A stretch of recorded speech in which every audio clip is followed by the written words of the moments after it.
Now, what kind of bed is ideal? Actually, it's for me, you know, because some are artists, they can have any shape. But what I have is 2 meters by 1. That's the rectangular shape.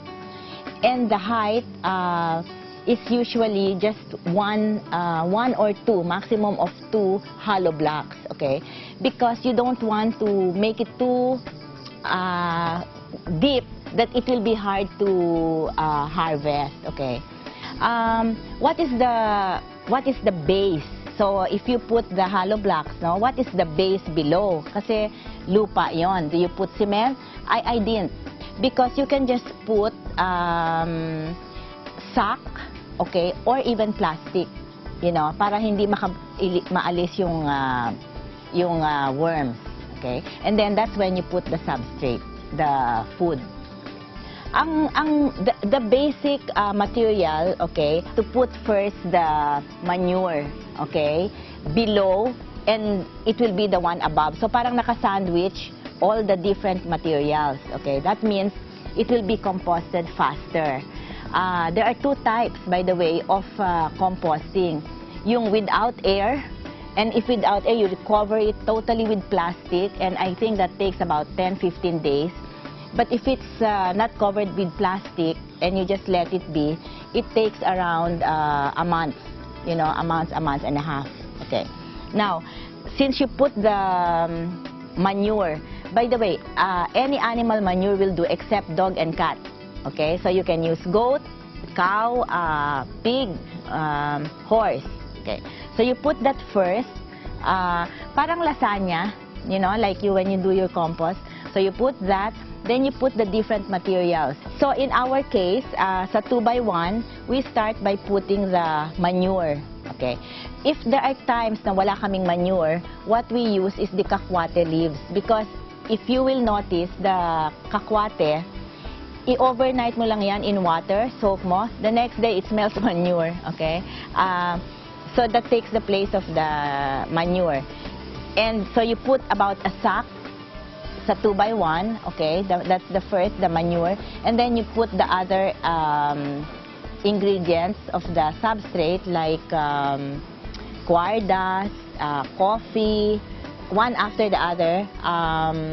You can also put eggshells, ipa, leaves, grasses, and different kinds of leaves, okay. And then the last, again, is another sack of the horse manure or whatever manure you have.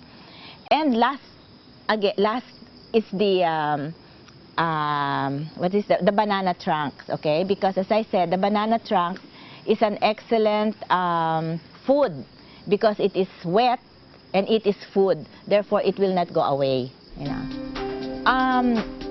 During this time na pinapa-compost mo siya, it is very important, especially when you did not cover it with plastic, that you keep it moist, okay? So you have to make sure that it's always moist.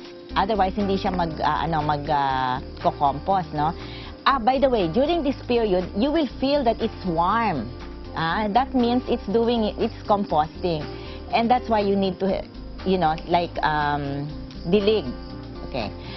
Here in Flor's Garden, okay, because sometimes you cannot make sure that it is always watered, okay, we just discovered this, you know, the bottle that if you put a pin, you know, and stick a pin and there will be water coming out, then you can control the flow of the water by loosening it a bit. And if you don't want it to go out, then you just make sure that it's tightened, okay?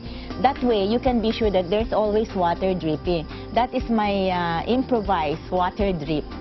It's very important that you have to make sure that, you know, it's always moist. Yun ang ano, because once you place the worms, okay, the worms will leave if it's too wet. The worms will leave if there's no food, and the worms will die if it is dry. So you need to check it every day, okay? So after 30 days, you now have a good compost. You can put your worms because the worms will now be ready to eat it. It's no longer too hot, okay? The worms that we are using here is the African nightcrawler. If you need any, I think there are sources, and you can also check with the Philippines for Natural Farming Inc. Maganda yung African nightcrawler kasi it multiplies very fast and it produces cast very fast as well. In fact, I think it sort of multiplies itself every 3 months, you know. So it's a very, very prolific kind of a worm. But I think there's also other kinds, but I'm only familiar with this because this is what I'm using. Well, in transporting, once you find the source, in transporting, you have to be very sure that there are plenty of food, okay? Because otherwise they will go away. And also, there should just be holes, small holes, so that they cannot leave. One time that I transported, you know, it all was out in my lanai the next day. So just make sure that they have plenty of food, because if not, they just leave. Once the bedding or your plot is ready, it's very easy. You just put them, you know, medyo sa gitna so that they don't leave right away. They're already there. That's it. It's very simple. And just make sure that it's moist. Based on a half a kilo, it took me, I think, about 3 months to, you know, to be able to get it as vermicast. Okay? So, my experience was, you know, sa half a kilo that I used on that kind of a plot, okay, it took me 3 months. So, if we harvest, so it doubles, no? So, next time, ano na, mas marami na.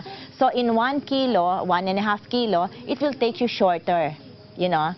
Parang pag may anak ka, tapos dumami, mas maraming kinakain, ganun lang yon. You know, harvesting is manual, okay? But there's some ways to make it easy, okay? What we do is we half the area, okay? You don't water 1/2. Why? Di ba ayaw nga niya ng tuyo? Okay. So that means lilipat siya dito sa binabasa mo. So, they will go here, and therefore there will be less worms here. Now, it doesn't mean na wala, because I still insist that my people check each and every dry area. Pero mas marami na nandito. The other technique is also to put fresh food in this area, and they will go there. Okay, then you can harvest this one faster. Pero walang wala pa akong alam na substitute to manual harvesting. The harvesting is really, you have to get the worms away from the plot, okay, and put it in your other plot, which is ready. Yung, you know, when we compost, okay, and that one is ready to be used as food, that's where you put the new, where you got the new worms, okay. And then this area, once you remove the worms, you now have to get this, and merong mga hindi nabubulok dyan no? So you have to strain, okay? Ano bang tawag doon? Bistay, to make it. And you can see, you know, it's really wonderful. All our produce is really 100% cast. The uses, you know, you can always try it, and I have tried it. If I use the vermicast in a plant, okay, really makes a big difference, you know. Even in the pomelos that we just harvested, with and without makes a big difference. Pati sa tamis, tumatamis yung food. I don't know, it has some magic something, you know, because of the vermicast. Yeah. So it's an excellent fertilizer and conditioner, you know, for the plants. Well, it's a conditioner and a fertilizer. So generally, for me, I look at the condition of the soil, no? Ang vermicast kasi, it's, you know, yung regular soil, it becomes hard. Ang vermicast, with vermicast, it's parang what you call, loose, no? So when I see that it's already compacted, that's when I apply, okay? But there's another technique. If you don't produce vermi, okay, and so you have very limited supply, there is what they call vermi tea, okay? So you can buy a vermi brewer, Pero mahal pa yon. What I do although I have one, what I do is I just put in water, you know, you see my big drums, I put the vermi there in a sack, put it there, and then after 3 days, that's what I water to the plants, and it's also equally effective.